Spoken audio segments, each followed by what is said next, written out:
Halo Sobat KPR, jumpa lagi dengan saya, Oki dari KPR Academy. Pada episode kali ini kita akan bahas tentang perbandingan sewa atau KPR untuk beli rumah.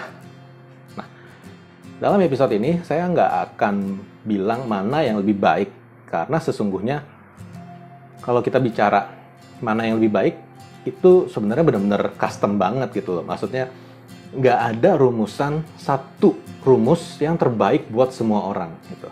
Kebutuhan manusia dan kondisi yang dihadapi oleh manusia pribadi demi pribadi itu berbeda satu sama lain. Sehingga balik lagi yang terbaik adalah kita menggunakan pendekatan kondisi per masing-masing orang gitu. Karena balik lagi terhadap setiap kondisi itu bisa aja ada kondisi-kondisi yang kalau dipaksakan itu malah jadi nggak ideal gitu loh. Nah, dalam episode kali ini kita akan lebih banyak bahas tentang pertimbangan-pertimbangan apa sih yang kita perlu pikirkan maupun plus minusnya dari masing-masing sewa ataupun beli rumah dengan KPR gitu. Yuk kita langsung masuk aja ke kondisi yang pertama. Kondisi yang pertama yang kita perlu lakukan adalah kita harus menimbang segala sesuatunya. Antara lain, satu, pertimbangan mengenai kebiasaan. Nah, kalau saat ini kita udah terbiasa bayar sewa nih, bayar sewanya misalnya yang bulanan ya, dari bulan demi bulan kita bayar sewa, tapi sesekali kita bisa telat sehari dua hari gitu.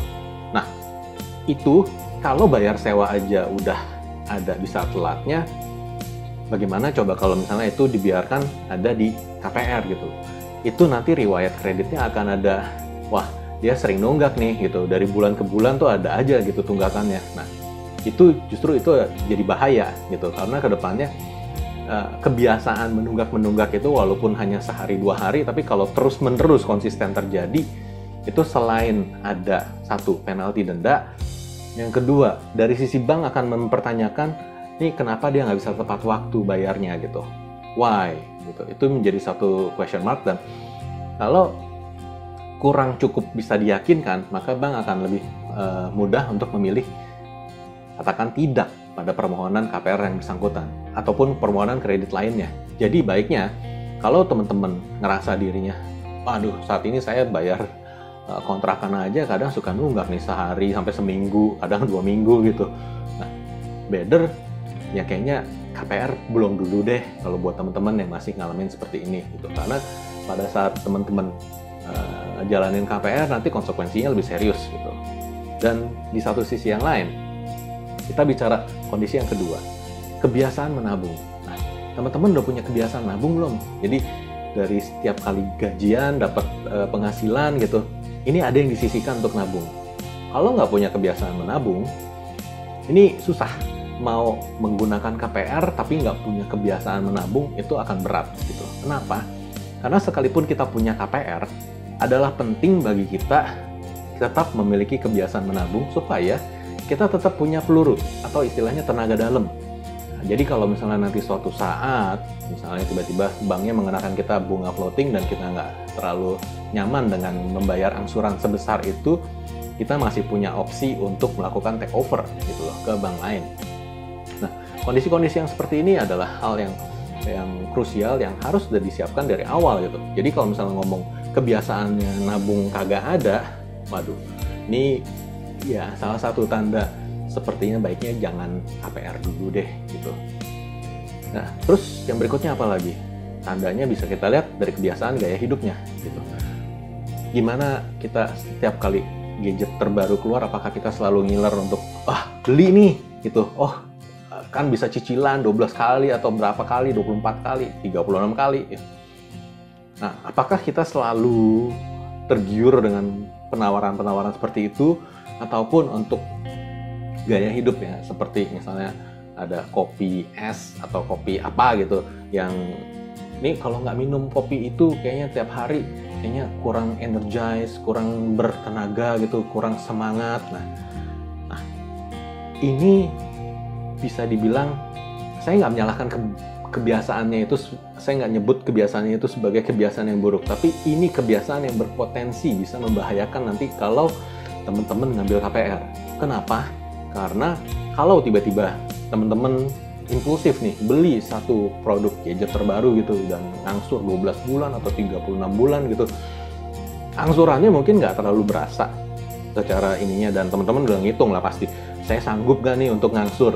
Kalau memang saya sanggup ngangsur, ya sudah, saya jalanin gitu. Tapi apakah teman-teman selalu ingat kapan saya akan masuk ke bunga floating, atau kapan suku bunga saya direview ulang oleh bank dan sehingga angsurannya jadi berubah gitu, jadi menjadi meningkat gitu? Nah kan kita nggak tahu gitu, kita jarang lah yang selalu ingat gitu. Oh, KPR saya ambil kapan, terus nanti bulan apa itu akan berubah jadi floating, atau ini akan berubah nanti bunganya jadi bunga yang sekian persen gitu. Kayaknya jarang gitu. Nah, kondisi yang tadi, kalau tiba-tiba impulsif dan wah nih promo lagi, kapan lagi gitu bisa nyicil 36 kali bla bla bla gitu. Hati-hati tuh kalau teman-teman masih impulsif seperti itu, bisa jadi nanti cash flow-nya teman-teman malah jadi berbahaya gitu loh. Karena tiba-tiba ada beban angsuran tambahan dan nggak lama setelahnya misalnya nih kena review suku bunga floating, atau ada perubahan suku bunga lah, intinya dari fixnya misalnya tadinya 5% menjadi 6% sesuai dengan kesepakatan di awal gitu. Nah itu kan ada perubahan angsuran. Nah itu yang istilahnya jadi dalam tanda petik ya, untuk beban rutinnya itu jadi menambah tiba-tiba. Nah ini yang istilahnya kalau tiba-tiba nambah beban dadakan ya, nah ini bisa bahaya gitu. Dalam jangka panjang ini bisa bahaya gitu. Kalau mengenai yang kebiasaan tadi, mesti tiap hari ngopi atau apa segala macam. Nah ini kalau nih misalnya nih sampai suatu saat misalnya mengalami penyesuaian angsuran KPR dan harus kencangan ikat pinggang. Nah kalau sebelumnya memang sudah terbangun kebiasaan dan mindset bahwa kalau saya nggak ngopi, saya nggak minum kopi ini, saya nggak semangat, saya nggak ini, itu bahaya juga kan. Kenapa? Karena tentunya ada yang di bawah pikiran, di alam bawah sadarnya tuh yang percaya bahwa saya butuh minum kopi ini, tapi saat ini saya nggak bisa minum kopi ini, sehingga ya otomatis saya jadi nggak berenergi, saya jadi nggak kurang bersemangat segala macam. Nah itu juga harus diwaspadai gitu teman-teman. Oke, lanjut ke kondisi yang berikutnya. Selain dari kebiasaan, sebenarnya ada satu hal yang terpenting yang perlu teman-teman perhatikan, itu adalah daya tahan. Daya tahan ini kita ngomong apa? Karena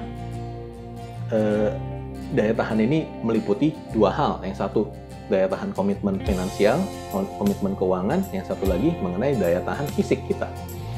Daya tahan komitmen finansial ini bicara soal pada saat kita ngambil KPR itu kan kita memang sudah mesti bersiap-siap untuk 20 tahun atau 30 tahun sesuai dengan kebutuhan kita.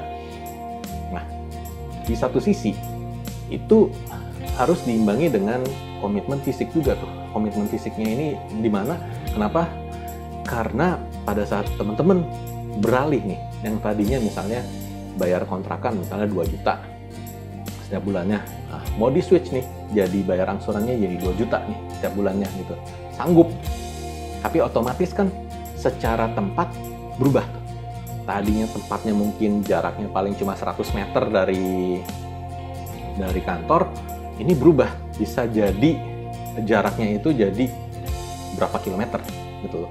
Karena untuk bayar kontrakan atau sewa 2 juta per bulan dibandingkan dengan rumah yang dibeli dengan angsuran 2 juta per bulan, itu udah otomatis pasti secara lokasi pasti berbeda jauh jaraknya. Jadi teman-teman harus pertimbangkan itu juga. Pada saat teman-teman memutuskan ujungnya untuk membeli rumah dengan KPR, itu tentunya ada konsekuensi yang bikin teman-teman jadi nggak nyaman juga secara fisik ya, karena biasanya cukup ngesot dikit, nah ini bisa jadi perjalanan jadi jauh lebih panjang gitu. Oke, ya itu adalah hal-hal yang terkait dengan pertimbangan-pertimbangan yang perlu teman-teman pikirkan di saat mempertimbangkan saya tetap sewa atau saya udah saatnya nih ngambil KPR untuk beli rumah gitu. Nah, berikut ini adalah plus minusnya untuk sewa.